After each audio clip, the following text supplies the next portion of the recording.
ఏ బాటైనా పర్వాలేదంట, సమయంతో సాగటమే మన సింపుల్ సిద్ధాంతం.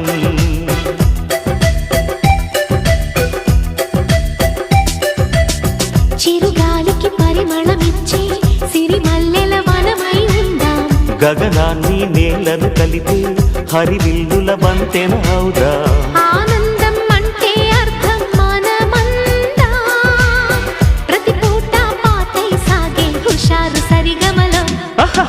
ఎన్నో ఎన్నో రాగాలుండే సంగీతం కాదా, చల్లకి నవ్వుల కేరింత.